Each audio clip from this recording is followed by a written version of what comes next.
આમાં આ કપાસ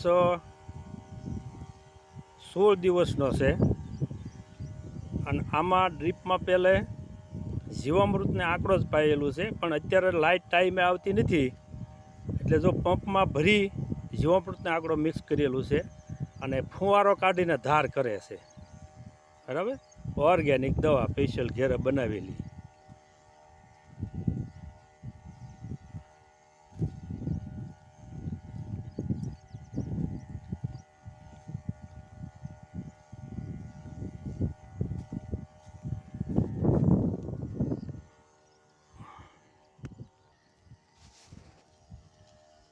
જો આ ફુવારો ધીરે ધીરે હાલવાનું અને આવી રીતે